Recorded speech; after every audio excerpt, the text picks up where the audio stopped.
nunca esquecerei de ti, ó minha terra, berço onde o amor nasceu.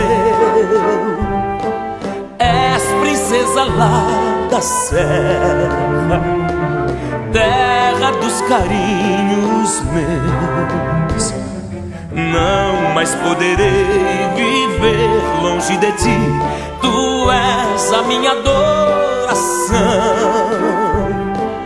Ó Botucatu, cidade dos meus sonhos, terra do meu coração.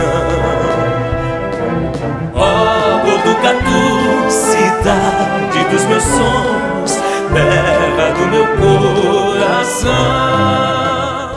Nesse momento estamos aqui na casa do senhor Antônio Carlos dos Santos, conhecido na cidade popularmente como Nica. E ele preserva aqui um grande acervo da ferrovia, a Estrada de Ferro Sorocabana, bem como a FEPASA. E nós viemos mostrar um pouquinho para os telespectadores, programas Memórias Botucatu, TV Alfa, um pouquinho dessa história. E o seu Nica vai contar um pouquinho dessa história pra gente. Boa noite, seu Nica. Boa noite, Neno. Boa noite, ouvintes. Um abraço. É um prazer recebê-lo em casa. Nós estamos notando aqui que o senhor tem um grande acervo da ferrovia, né? E o senhor sendo um funcionário durante tantos e tantos anos do Correios, né? Como é que foi essa história do senhor preservar essas peças da ferrovia? Bom, a ferrovia já vem desde criança, né? Quando a gente era garoto, a gente corria na beira da linha para ver o trem passar. E naquela época, com 13, 14 anos, eu tentei ser maquinista, mas não consegui, porque as inscrições na escolinha do CFT, para aprendiz, menores aprendizes, eles davam preferência para filho de ferroviários. E meu pai não era ferroviário, eu tentei por 2 vezes, não consegui entrar na escolinha CFT para ser no futuro um maquinista, um foguista. Aí acabei prestando concurso no Correio com 13 anos, fui aprovado, me chamaram e fui para o Correio. Fui ser mensageiro e fui aprender a ser telegrafista. Não fui maquinista, mas fui aprendiz de telegrafista. Agora nós sabemos que a identidade do senhor com a ferrovia é muito grande, né? O senhor tem um grande acervo também da história dos túneis, né? Que foram feitos aqui na Serra de Botucatu. Conta um pouquinho dessa história pra gente. Eu desde criança a gente costumava atravessar nos túneis, né? Então, uma paixão também era atravessar o túnel, né? Aí sempre conversando com pessoas que trabalharam no túnel e fui pegando experiência, fui ganhando muitas fotos, né? E hoje eu conheço toda a história da construção do túnel, dos 2 túneis, desde 45, quando começou com os burrinhos, até na final de 51. Inclusive, o ano passado, lá no Centro Cultural, eu fiz uma exposição para homenagear os 60 anos da construção dos túneis, fiz uma exposição com fotos. Mas a história do túneis nós vamos contar posteriormente, né? Agora nós viemos aqui falar um pouco da ferrovia. E o senhor tem um pouquinho a falar dessa coisa tão bonita, essa história tão significante para muitos e muitos botucatuenses, né, que viveram, né, da ferrovia e vivem, né, o saudosismo até hoje dessa coisa que foi tão importante na vida de cada um. Estamos aqui com o mapa da aviação férrea de São Paulo e o seu Nica vai contar para a gente algumas curiosidades sobre a linha de trem, o percurso que o trem fazia em todo o estado de São Paulo, né, seu Nica? Esse mapa aqui do estado de São Paulo, a última cidade que temos aqui é Ribeirão Preto. O resto, na parte oeste do estado de São Paulo e o norte do Paraná, ainda não existia nenhuma cidade. E nesse mapa existe aqui um traçado de uma futura linha ligando 7 quedas no Paraná, passando por Botucatu, que ficou só no projeto. Quer dizer que ia até Ribeirão Preto só? A última cidade é Ribeirão Preto, né? Aí já não existia mais nenhuma cidade. Presidente Prudente, por exemplo, nada, não existia ainda. E esse mapa aqui, de que ano que é, senhor? Esse daqui é de 1910. O norte do Paraná também não existia nenhuma cidade, Maringá, nem Londrina. A primeira cidade aqui entrando no Paraná pelo estado de São Paulo era Jacarezinho. O resto no norte do Paraná já não existia nenhuma cidade. Agora temos aqui uns objetos um tanto quanto esquisito, né? O seu Nica vai explicar um pouquinho pra gente para que servia esses objetos aqui, seu Nica. Ok, esse daqui é o picotador de bilhete. Esse daqui era o picotador do chefe da estação. Assim que você passava na catraca, o chefe da estação fazia um picote. No trem, durante a viagem, era o chefe do trem que fazia a picotagem do lado que o chefe da estação picotou. E cada picote é diferente. Esse daqui é um furo menor, o do chefe do trem já é um furo maior. E tem também, que eu não tenho aqui comigo, é o picotador do fiscal, que era um tipo de estrelinha, que picotava do lado para confirmar o picote dos dois, do chefe da estação e do chefe do trem. Quer dizer que não tinha, hipótese alguma, jeito de usurpar ou enganar o pessoal, os funcionários da ferrovia? Não tinha. Não tinha. E por isso esses 3 tipos de picote? Um na estação e 2... O do chefe da estação, que você entrava, o do chefe do trem lá dentro, e depois vinha o fiscal confirmar se os dois tinham picotado e picotava ao dele também, que era uma estrelinha. Apenas uma curiosidade, e isso quando era picotada, qual que era o percurso que o trem andava ou era imediatamente, já logo na entrada que já se picotavam? O do chefe da estação era no ato, assim que você passava na catraca para entrar dentro do trem. E do chefe do trem era durante a viagem, logo já na saída, ele já ia picotando. E o fiscal era durante a viagem. Vamos dizer, se sair de Botucatu ia para São Paulo, na estação Júlio Prestes, lá por Sorocaba entrava o fiscal para picotar, para confirmar. Mas existe um caso interessante, quando a gente era garoto e não existia ainda o Rio Bonito para a gente passear, o local que a gente ia brincar na água era na Cachoeira de Paula Souza.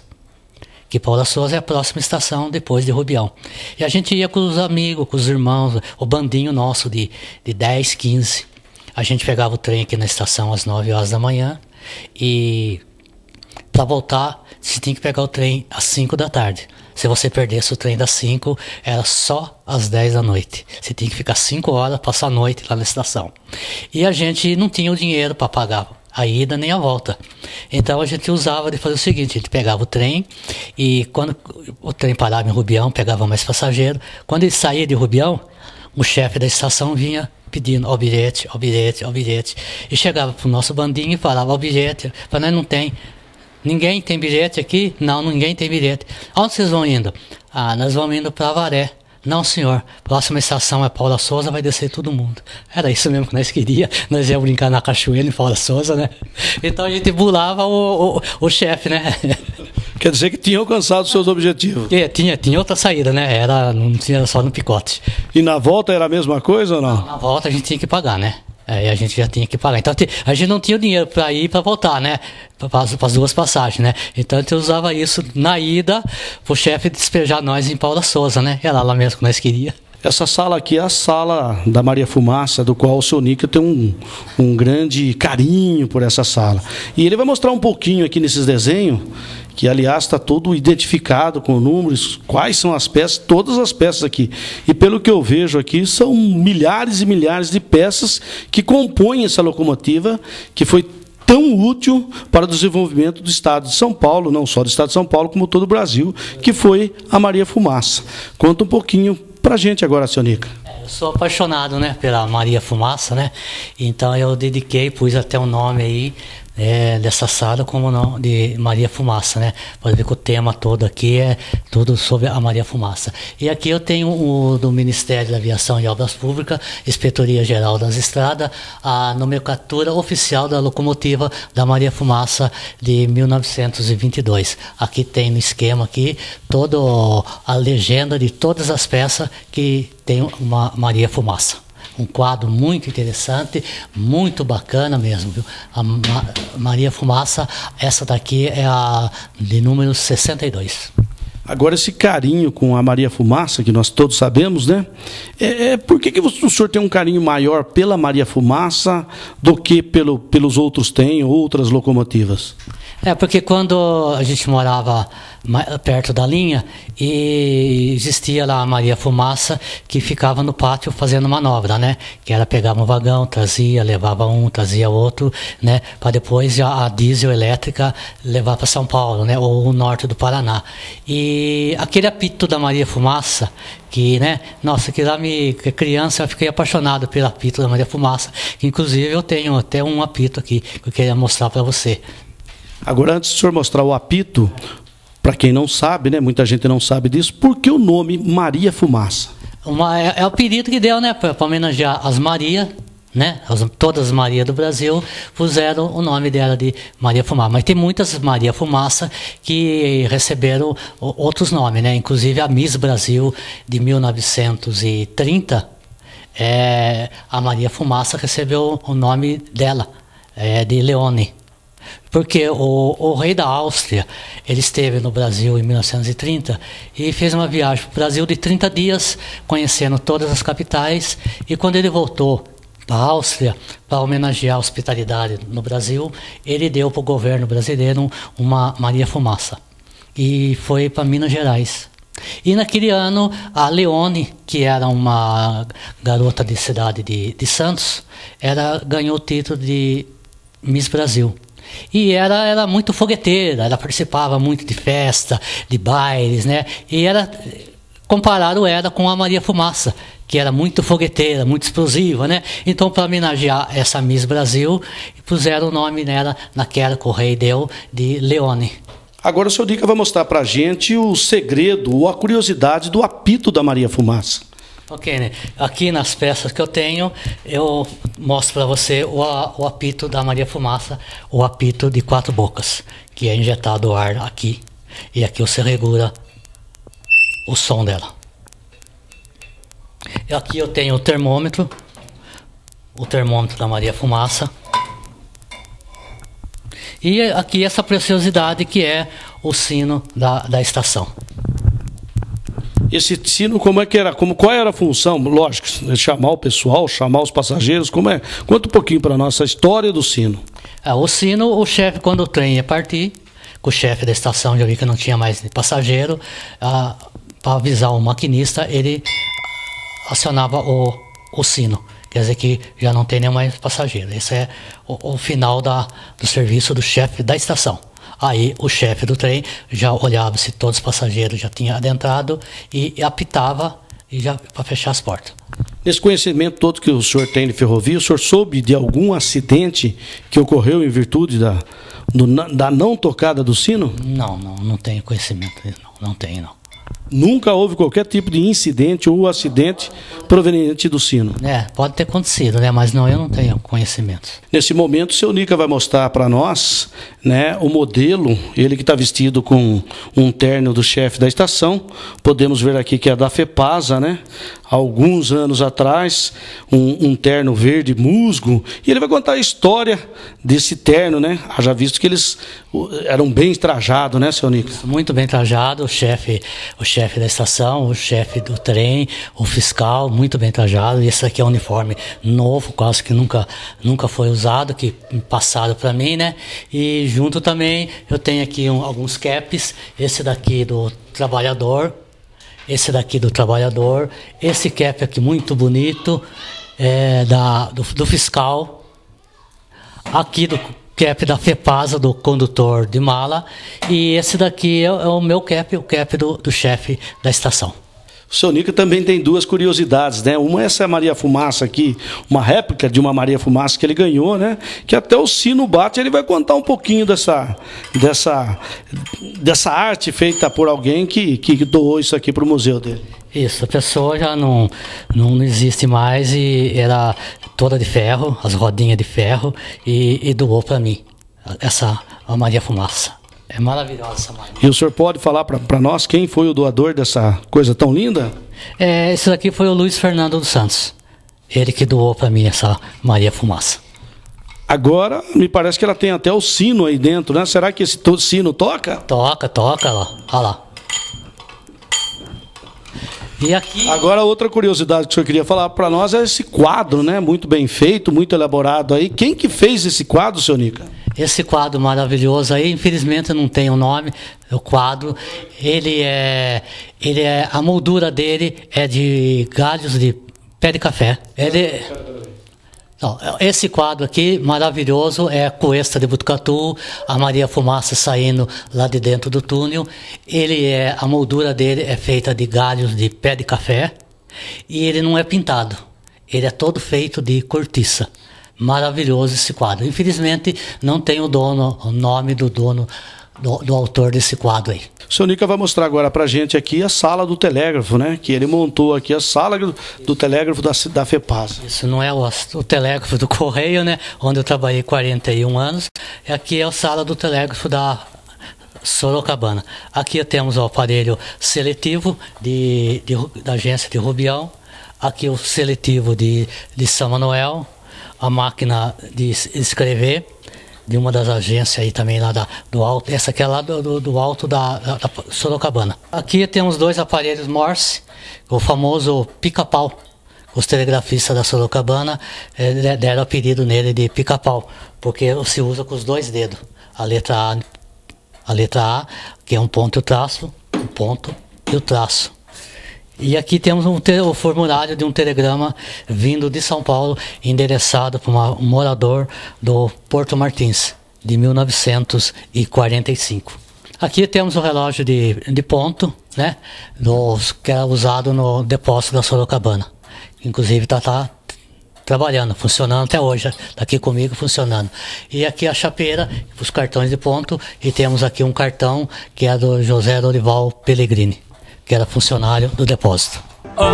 Botucatu, cidade dos meus sonhos, terra do meu coração. Botucatu, cidade dos meus sonhos, terra do meu coração.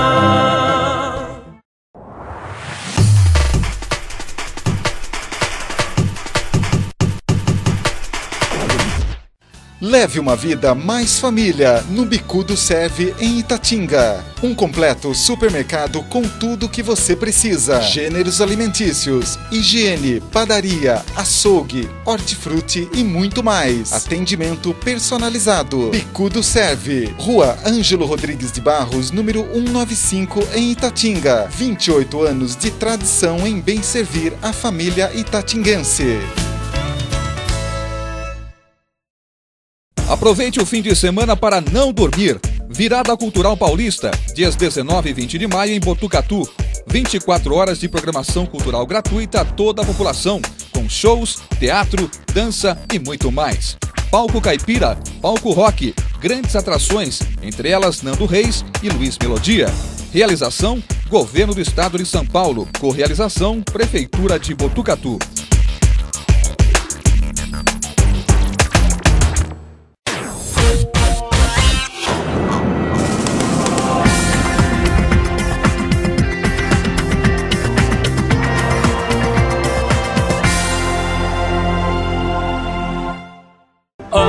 Botucatu, cidade dos meus sonhos, terra do meu coração. Botucatu, cidade dos meus sonhos, terra do meu coração. Estamos aqui com o senhor Luiz Antônio de Campos, ele que viveu a ferrovia, nasceu dentro da ferrovia, seus avós eram ferroviários, seus pais ferroviários, e ele também deu continuidade a essa história. E no programa Memórias Botucatu, ele vai contar um pouquinho dessa história tão bonita que ele vai nos dizer agora. Boa noite, seu Luiz. Boa noite. O que eu quero dizer para vocês é o seguinte: esse aparelho aqui é o que fazia a segurança no trâmite de trem, de uma estação para outra. A única segurança que existia era isso daqui. Isso aqui é um aparelho fabricado na Inglaterra, de Liverpool. Então, como é que funciona? Como é que funciona uma licença para um trem partir de uma estação para outra? Uns chamam isso aqui de staff, né? Que é esse bastão ou staff. Pois bem, para mim receber um trem da cidade, vamos supor que Itatinga, de Rubião para cá. Aqui não tinha isso aqui, porque aqui já era sede de chefia, mas no trecho comum, por exemplo, entre Avaré e Bernardino, entre Conchas e Laranjal, Pereiras, Maristela, do lado de Cabarra Grande, Oliveira Coutinho. Então tinha um aparelho em cada estação. Vamos supor que eu estou em Avaré e vou pedir licença para um trem que vem vindo de Ourinhos para cá. Então a estação mais próxima de Avaré é Juca Novaes. Então, como é que funciona? Juca Novaes vai ligar para mim que vem vindo um trem para cá. O que ele fazia? Ele apertava, isso aqui é um magnético, porque não existia eletricidade antigamente. Então ele virava aquela manivela, formava-se uma corrente elétrica alternada, né? E eu tirava esse aparelho, tirava do aparelho esse staff. Esse staff aqui, ou bastão, é o legítimo segurança do trem. O trem não podia partir enquanto eu não entregasse isso aqui para o maquinista. O maquinista recebia esse bastão e a hora que ele chegasse na próxima estação, ele ia deixar esse bastão, ele ia colocar no aparelho dele, porque senão eu não consigo tirar outro daqui. Para mim conseguir tirar outro daqui, só colocando na próxima estação aquele lá. E vice-versa, tanto faz daqui para São Paulo, de São Paulo para cá. Então isso aqui chama staff, a segurança era essa aqui. Após eu retirar o staff, ou se não o bastão, para que o trem seguisse, existia em Botucatu um comando, hoje chama de controlador, antigamente na minha época chamava de despachador. Então como eu fazia? Ele ficava em Botucatu, eu lá em Pau Sul, Bernardino, Manduri, Cerqueira-César. Então eu estou em Avaré. Avaré, ele respondia, fala Avaré, o trem P1, P2, né, de lá para cá à direita é par, então P2, pode o P2? Pode. Ele respondia, pode. Eu desligo aqui. Quer dizer, eu estou com o bastão na mão e tenho uma autorização do homem que está controlando todos os trens que estão no trecho, de Peró até Ourinhos. Ele tem um mapa na mão, então ele está coordenando lá. Quando o trem chega aqui, eu faço aquela troca daquele staff, eu pego o que vem dessa cidade, o staff, e coloco o meu daqui para a próxima cidade. Eu venho aqui e aviso ele de novo. Avaré. O que ele responde? Fala, Avaré. O trem passou aqui às 12h01. Ele simplesmente ficou mudo porque ele concordou, não fez nenhuma pergunta. Essa parte está feita. Eu tenho um mapa, né? Eu não me lembro se é MF1 que chamava esse livro, eu coloco. O trem passou às 12 e saiu às 12h01. 1 minuto para passar na estação. Ou 2 minutos, depende a cauda desse trem. Pois bem, esse trem foi embora. Então essa liberação, para mim liberar o trem, eu tenho que pedir uma corrente na próxima estação. Esse trem só vai sair daqui se eu tiver o bastão, e não consigo tirar 2 bastão, porque bloqueia lá. Aquele aparelho, enquanto eu não coloco o bastão na próxima estação, não sai outro aqui. Isso quer dizer que eu não consigo colocar um trem atrás do outro. Então essa era a segurança lá. Mas a segurança do despachador que controlava todos os trens. Agora, Luizão, nós estamos vendo aqui que esse aparelho é bem maior do que aqueles 2 ali, né? Qual que era a função daqueles 2 menores ali? Esse aqui é a mesma função desse aqui. Esse aqui é o seletivo. Esse aqui fica fixo na estação, porque ele tem corrente. Então, já tá, ele é colocado na estação. Esse aqui é o seletivo portátil. Em caso de acidente, descarrilamento, enfim, qualquer tipo de acidente que aconteceu no trecho entre uma estação e outra, eu levava esse seletivo para me poder comunicar com o despachador. É o homem que controlava o trecho todo da 2ª divisão, que seria daqui de Botucatu a Ourinhos. Então, levando esse seletivo no trecho, por exemplo, caiu no quilômetro 50, 250 no poste 25. Então eu levo isso aqui, instalo ele na hora, é uma barra de madeira que coloca em cima, porque eu sei os fios que passa o seletivo. Então eu vou lá e carrego isso aqui, de tiracolo, e vou falando com o despachador. Vai, desencarrilhou, tá tombado, não vai tombar, tá tirando, vai demorar aproximadamente 1h30. A Sindrício, o chefe do socorro, que é da oficina mecânica, vai dar para... Acredita que daqui 2, 3 horas, porque esses trens, se esse trem está caído no meio do trecho, então parou o movimento. Então, para informar as pessoas que estão viajando ou que vão viajar, estão esperando o trem, quantas horas de demora vai acontecer para que a linha seja livre novamente. Então, de lá eu fico informando ele, e ele informa todas as outras estações, porque a única autoridade que tem no trecho é ele maior. Tudo que acontece tem que passar por ele. Então, eu falo, conforme o mestre de linha, o trem deve ficar mais 2 horas retido, porque ainda vai demorar mais 2 horas. Aproximadamente 2 horas. Então, essa é a função do seletivo portátil, que é o mesmo desse. Agora o seu Luiz vai mostrar pra gente aquilo que ele conhece tão bem, né? Que é a parte do telégrafo. E aqui temos 2 aparelhos que ele vai contar as curiosidades desse aparelho, seu Luiz. Esse aparelho é um aparelho espanhol, porque ele tem 2 teclas. O código Morse é uma tecla só, é um botão só, que é o mais antigo, o mais tradicional, e depois fizeram isso aqui para ficar mais fácil até, porque o código Morse você trabalha com um dedo só, esse aqui você trabalha com 2 mãos. Então ele é espanhol. A, B, C, D, E, F, G, H, I, J e assim por diante. Então trabalha com 2 sons. Um som como se fosse, se você pegar alguma coisa, você bater, o som não é o mesmo. Então, a gente era preparado para ouvir esse som e transmitir. Então, Botucatu tinha... São Paulo, Barra Funda, mandava até Botucatu. Então, aqui em Botucatu tinha uma central de telegrafistas que ficava recebendo os telegramas. Por quê? Porque na época não tinha telefone.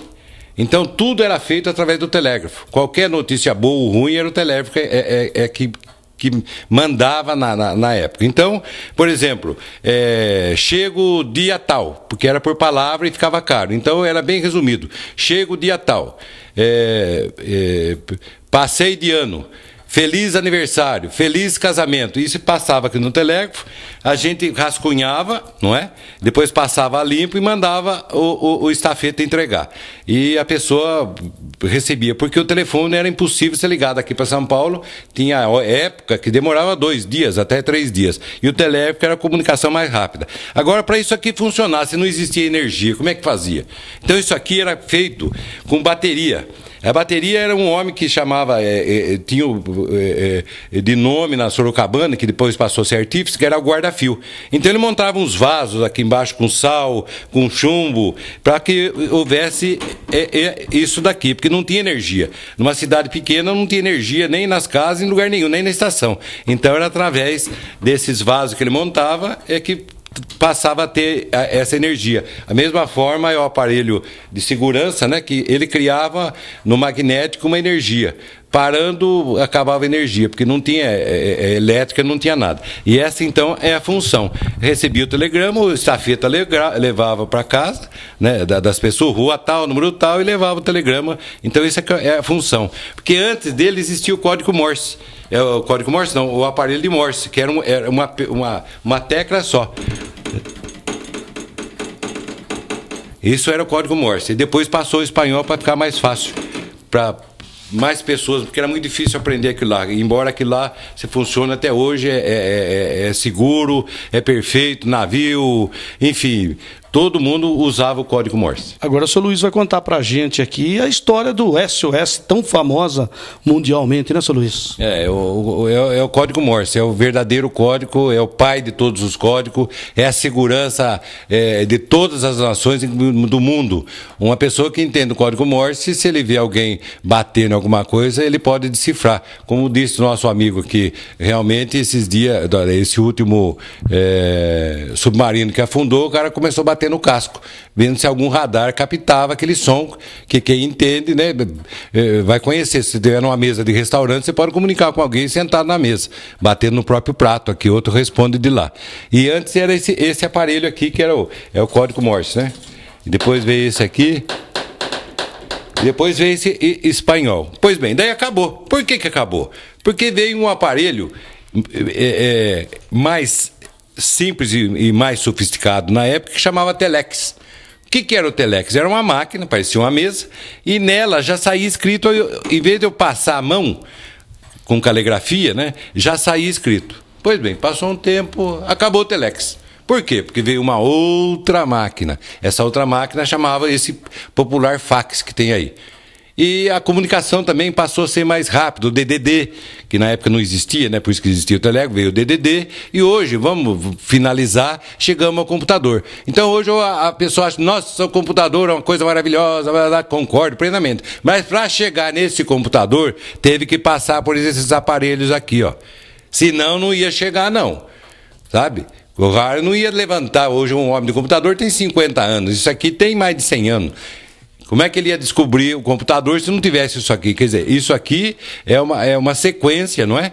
Para que hoje a gente tenha um computador. E daqui a 50 anos o computador vai ser obsoleto, vai ter uma outra máquina que eu não sei qual que é. Da mesma forma é o seletivo, não é? Da mesma forma é esse aparelho que está aqui, ó. Para mim falar com outra pessoa, tem que eu formar a corrente. Eu estou formando a corrente para a pessoa lá receber. Hoje não, hoje você aperta um botão e a pessoa já está sabendo. Agora o senhor Luiz vai mostrar pra gente aqui um pouquinho das histórias dos lampiões da ferrovia. Esse aqui é um lampião de cauda. Nessa posição que está aqui acende-se lá através de óleo diesel, uma lanterna, um pavio, não é? Umedecido óleo diesel, então isso aqui ficava no último vagão, colocado num que chamava-se cabozo. E a traseira dele era uma lente vermelha, para que ninguém batesse na cauda, né? Era meio impossível, a não ser que tivesse parado numa manobra. Então essa era a função, isso aqui era obrigado e estar ligado o tempo todo à noite. E quando passava por uma estação, a gente esperava passar o último vagão para ver se esse lampião de cauda, não é, estava ligado, estava funcionando. Então eu tinha certeza que não ficou nenhum vagão para trás, porque antigamente era vácuo. E o breque não era que nem hoje. Hoje é Stinghouse, né? Então é outro sistema de breque. Então podia ter um vagão caído, enfim, descarrilhado. Então a gente ficava esperando passar o último vagão para ver se tinha um lampião de cauda. Esse outro lampião aqui é um lampião de caixa. Podia servir para caixa quente. O que é caixa quente? Dentro do rodeiro existe. Ele é de bronze e tem uma estopa úmida com óleo diesel. Caso dê algum engripamento, ele pega fogo. Então também a gente ficava na plataforma vendo se não tinha nenhum vagão com fogo, porque senão a gente ia chamar isso de caixa quente. Avisava a próxima estação e esse vagão era retirado da composição. Esse vagão ficava naquela estação até vir o truqueiro de Botucatu, o qual usava esse aparelho, não é? Que é um carbureto, um lampião de carbureto, que pode estar chovendo, ventando, fazendo frio, giando, ele não apaga. Então é o carbureto. Então o truqueiro usava isso aqui. Mesmo quando o trem parava nas estações, aqui em Botucatu, vinha o truqueiro fazer essa reparação em todas as caixas do truque do trem. Esse outro lampião é um lampião de manobra. Esse lampião só tem três cores. O vermelho, né? O verde e o amarelo, que é o natural, que está aqui é o amarelo. Vamos supor, eu vou manobrar um trem, tem 50 vagões. Como é que eu faço? Eu ir lá na frente da locomotiva e falar, maquinista, você dá marcha ré. Aí ele dá marcha ré. Aí eu voltava lá, maquinista, agora você vai para frente. Então com esse lampião, eu atrás de 50 vagões, eu comandava o trem lá de atrás de 50 vagões. Eu usando essa lente que está aqui, de cor amarela, eu dava sinal, ele ia para frente. Eu virava, porque ele vira, que isso aqui vira, ó. Vem uma lente vermelha por trás lá. Essa lente vermelha, o trem para. O maquinista, eu viro o vermelho, automaticamente o maquinista para. Caso eu queira que o trem venha de marcha ré, eu viro uma outra lente verde, sem sair lá no maquinista, eu mostro o verde da marcha ré. Então, esse aqui é um lampião de manobra, para você formar um trem ou para conduzir um trem. Esse aqui é um lampião comum, né? Esse aqui ficava perto do aparelho de telégrafo, né? Porque muitas estações por aí, Juca Novaes, Engenheiro Serra, não tem energia nas estações, eram paradas de trem. Então a gente deixava isso aqui para a gente escrever a hora que o trem passou, a hora que o trem chegou, a hora que o trem partiu. É um lampiãozinho comum, né? Mas funcionava. Esse é um outro lampião de cauda. Esse aqui também é um lampião de cauda, sabe? Isso aqui mostra para o maquinista lá, né, que ele vai ficar o amarelo do lado do maquinista e o vermelho para trás, que está tudo normal. Quando o chefe de trem, na composição de trem de carga, ficava lá no caboço do último vagão. Isso aqui é um dormento, né? Isso é um dormento de uma linha dupla, não é um dormento comum. Né? E a tarefa desse dormento, quem trabalhava na via permanente, tinha que colocar 12 a 13 dormentos desse por dia. Aí ele podia ir embora para casa dele. Aqui são os trilhos. Esses trilhos aqui é da linha 1, linha 2. O resto do trilho mais fino era para ramal, né, que era máquina a fogo, era só um vagão ou um caboço, então era mais fino. E para manobra, né, porque o aço era muito caro na época, e quando fizeram a ferrovia, eles usaram para a linha 1, né, que é a linha principal, o trilho 50.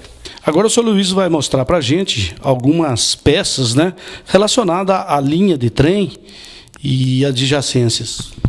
Essa peça aqui é como se fosse um alicate, né? Para lacrar vagão. Você carregava um vagão de café, um vagão de mudança, de compra, enfim, qualquer coisa, e você passava o arame, né? No gancho na porta do vagão e lacrava.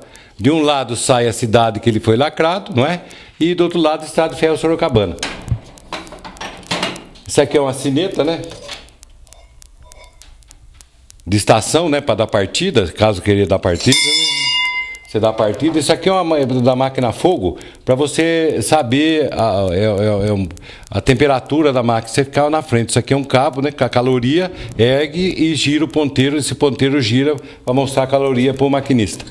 Depois para cá, você vai vir, isso aqui é um pino, né, que prendia o trilho no dormento. Isso aqui são os grampos também que prendiam nos dormentos.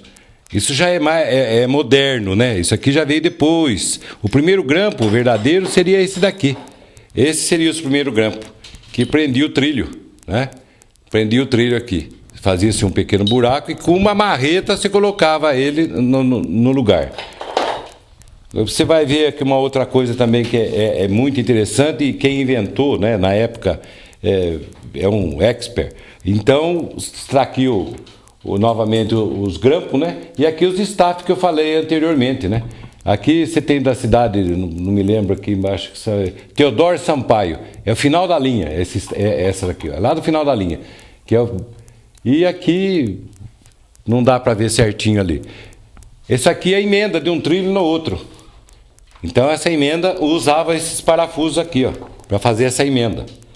Esse tipo de parafuso. Acabou o trilho ali, vai emendar um outro. Então aquilo lá é feito uma emenda, né? E tá lá. Isso aqui é uma sapata, que seria o breque do trem. É uma sapata que segura a roda. Aciona através do ar, né? Ela prende.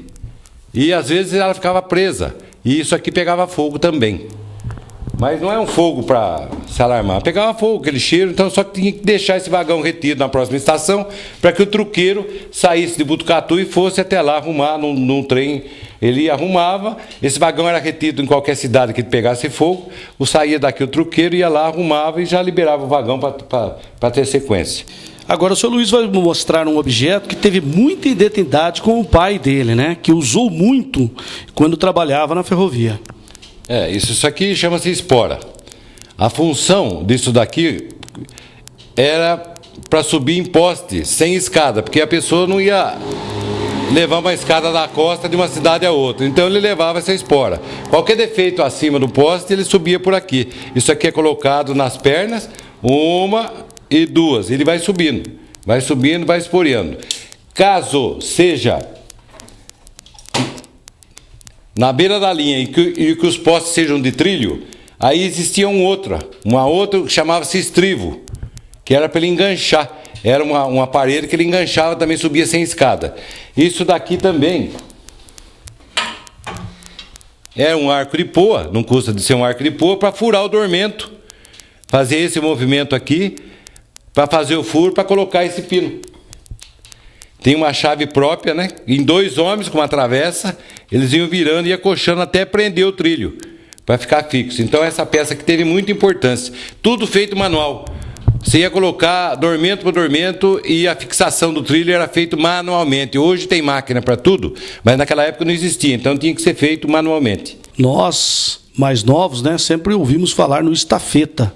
E o senhor Luiz vai falar um pouquinho para a gente qual que era a função real do estafeta?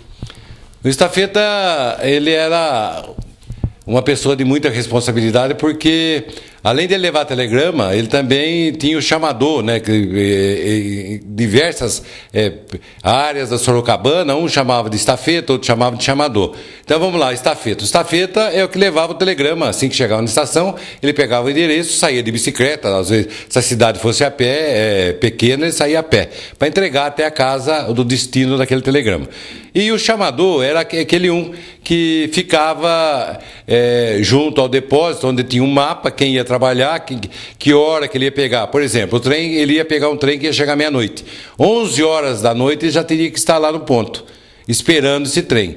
Caso ele não chegasse nesse período, aí o chamador era determinado para ir num outro maquinista, um outro foguista, um outro chefe de trem, um outro ajudante de trem para chamá-lo. Então ele era o chamador. Então ele saía e ia no endereço da pessoa, dizendo que ele teria que voltar a trabalhar porque tal fulano não compareceu conforme a hora marcada. Essa era a função do estafeta e também do chamador.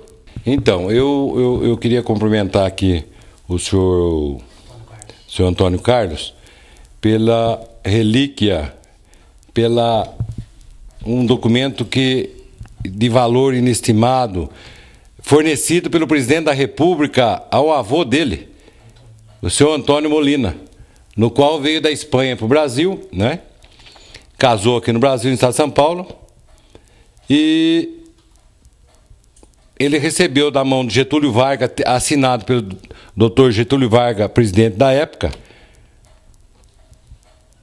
uma dispensa do serviço militar. Depois que ele entrou na Sorocabana.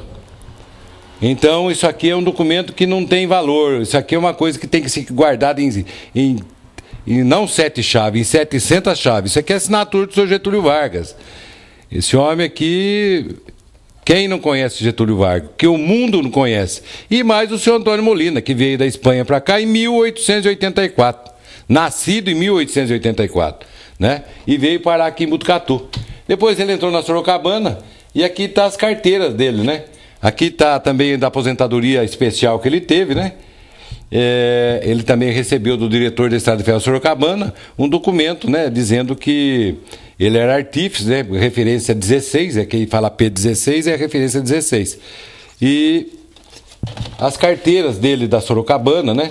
Para que ele pudesse viajar, ele, a família, né?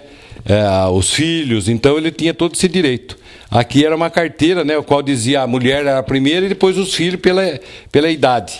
Então isso aqui era uma carteira que a Sorocabana fornecia aos seus funcionários. Aqui nós temos também a carteira dele de identidade da ferrovia, né? Estrada de Ferro Sorocabana. A identidade dele era 7.810. O do meu pai, que aposentou em 1970, era 38.642. Agora vejam vocês, essa carteira aqui é 7.810. Ele recebeu essa carteira, data da aposentadoria, ele aposentou em 49. Meu avô aposentou em 62. Então, são pessoas que hoje, se correu sangue, se correu amor, se correu tristeza, se correu alegria, são esses homens aqui que fizeram a ferrovia do Brasil. Eles são os fundadores, eles que derramaram lá o suor, porque na época não tinha pá carregadeira, era na picareta, não tinha vagão para puxar nada, puxava em vanga com burro puxando, como foi feito esse túnel de Botucatu. Então hoje é fácil fazer um minhocão em São Paulo, porque tem máquina para tudo. Tem um computador que localiza, entra aqui e sai ali. Eu queria ver no túnel de Botucatu como é que eles fizeram. Na mão, na enxada, carregando na mão. Eu tenho que agradecer esse povo, porque eu sou filho de ferroviário, eu me sinto feliz.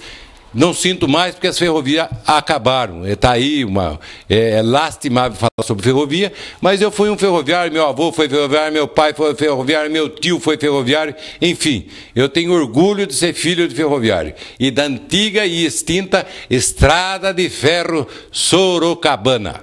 Meu muito obrigado. Oh, Botucatu, cidade dos meus sonhos, terra do meu coração. Oh, Botucatu, cidade dos meus sonhos,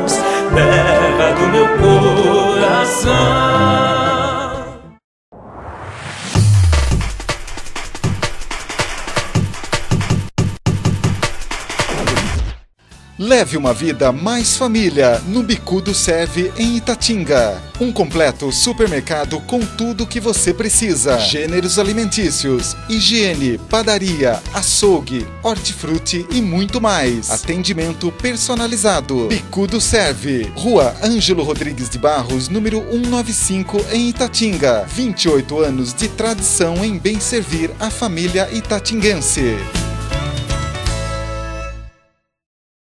Aproveite o fim de semana para não dormir. Virada Cultural Paulista, dias 19 e 20 de maio em Botucatu. 24 horas de programação cultural gratuita a toda a população, com shows, teatro, dança e muito mais. Palco Caipira, palco rock, grandes atrações, entre elas Nando Reis e Luiz Melodia. Realização, Governo do Estado de São Paulo. Correalização, Prefeitura de Botucatu.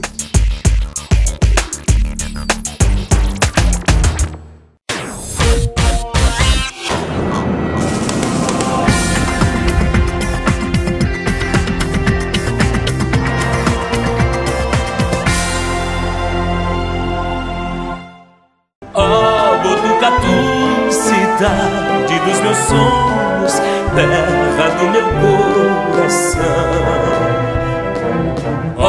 Botucatu, cidade dos meus sonhos, terra do meu coração.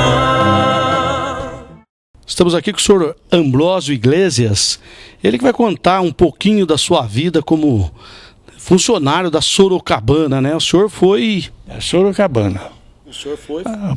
Entrei na Sorocabana e saí na Sorocabana. E o senhor foi...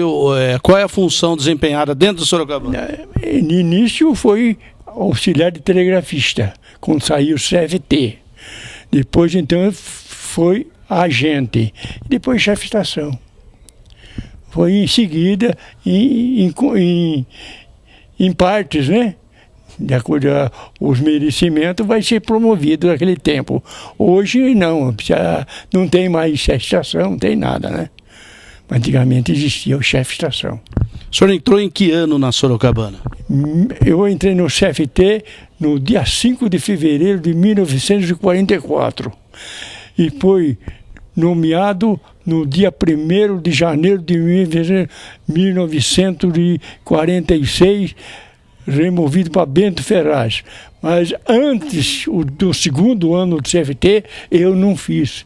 Já fui trabalhar como aluno, ganhando a diária como aluno. Não fiz o CFT o segundo ano. E o senhor aposentou como chefe de estação. E nesse chefe de estação tem alguma curiosidade que o senhor lembra, que marcou muito? Não tem. O chefe de estação ele comandava o serviço do pátio da estação, né? Em pátio pequeno. Agora em pátio grande, como Botucatu, Prudente, Sorocaba, existem auxiliares. O chefe de estação mesmo não trabalha, fica no escritório, que é de primeira. Agora o chefe de estação, que é auxiliares, ele determina aos outros ferroviários para fazer o serviço, entende? Manobradores, com bagagem, e aí etc. Aquele tempo, né? Hoje não tem nada disso mais. E alguma coisa nessa estadia toda, nesse trabalho todo do senhor, que marcou o senhor? Qualquer coisinha que o senhor lembre? Não marcou o sacrifício, que era 12 por 12. Quando eu entrei, entrava às 19 e saía às 7 horas da manhã. O repouso não dava para repousar, que é um sol, senão pernilongos e tal. Ia trabalhar naquela outra noite, super cansado, com sono, talvez rodasse com o trem. Rodasse, quer dizer, o trem passava, você não licenciava ele, parava, você recebia a multa. Aquele tempo é o chafique, entende? Então, havia um sacrifício de 12 por 12. Depois veio o 16 por 32, já melhorou bem, né? Mas eu não tenho como seria uma curiosidade da ferrovia, pelo seguinte, eu trabalhava 12 às 12. Depois veio 16 eu ia repousar na casa dos meus pais, que moravam em outra cidade, em outra estação. Eu trabalhava em Barra Grande e vinha dormir em Paula Souza, né? Trabalhava em Oliveira Coutinho, vinha morar, dormia 16 horas lá em Paula Souza. Meu pai é ferroviário. E que eu pouco tenho que contar da ferrovia. Tenho sacrifício, muito sacrifício, muita soneira, não tinha chuva, não tinha sol, não tinha feriado, não tinha dia santo, não tinha nada, era direto o 12 por 12. Isso é lembrando da gente. Comemos muitas osso, agora no final veio a carne, como diz, né? Então estamos aí, graças a Deus, aposentado, gozando dela, né? Agora nós temos notado que muitos ferroviários, né, tem muita saudade do tempo da ferrovia, né? Mostra com orgulho essas fotos que o senhor mostrou agora pra gente, com orgulho. O senhor tem muita saudade daquele tempo ou não? Algumas saudades. E outras acabei esquecendo, não quero nem lembrar.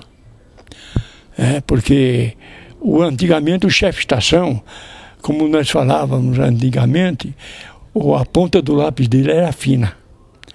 Qualquer coisinha comunicava, você pegava 3 dias de gancho, 4 dias de gancho, 8 dias de gancho. Quer dizer, você não tinha voz ativa numa estação, se você levantasse a voz, você estava no gancho. Quer dizer, isso, até estou relembrando agora, mas não quero nem lembrar. Foi um sacrifício. Depois veio a regalia, né? Mudou a mentalidade do pessoal, o chefe de estação foi bom. Antigamente, tudo que era chefe tinha autoridade a mais. Chefe de trem, chefe de estação, inspetores de estações, despachadores, tinha até voz ativa. Qualquer coisa deixava eu que trabalhava 12 por 12 no gancho. Essa é a lembrança mais pesada que eu tenho. Depois veio a regalia, e aí veio o casamento, aí melhorou tudo, né? Esta aqui, a máquina, é o trem de Jaguariúna a Anhumas.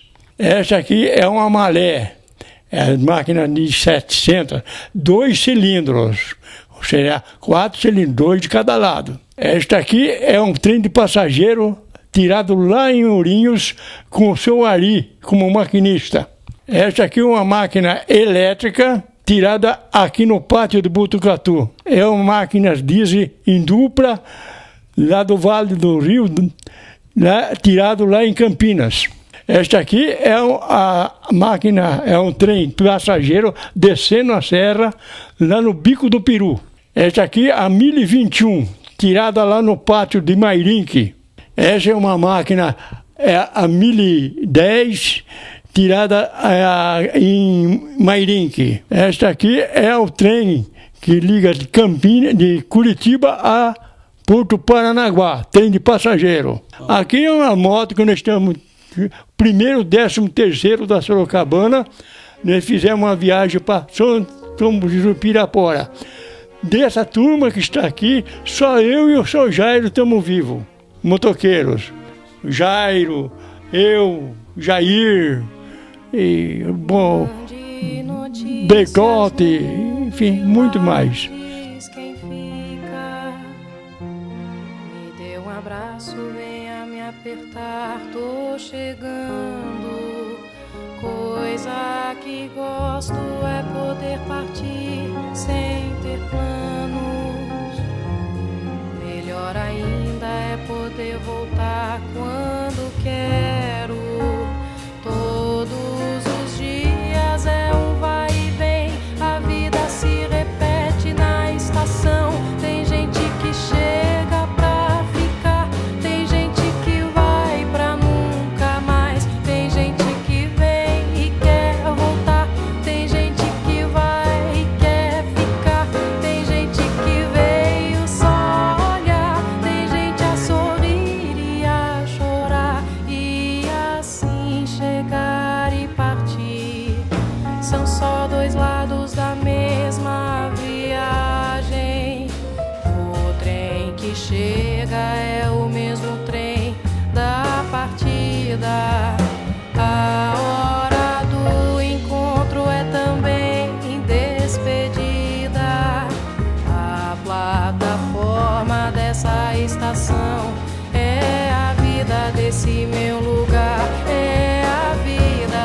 meu lugar é a vida.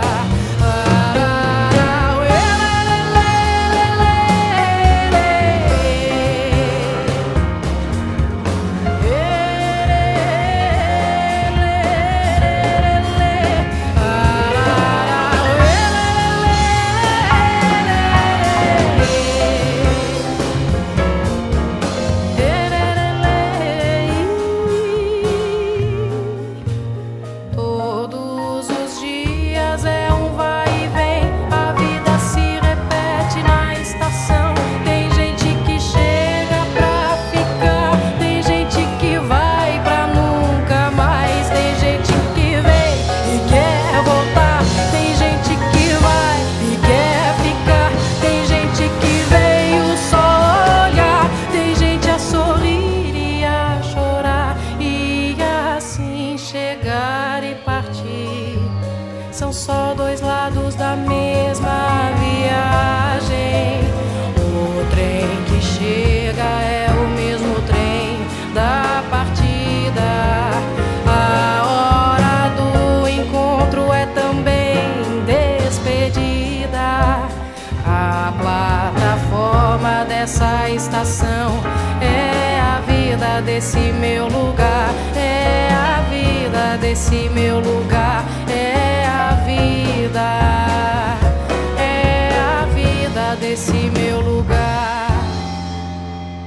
Nunca esquecerei de ti, ó minha terra, berço onde o amor nasceu.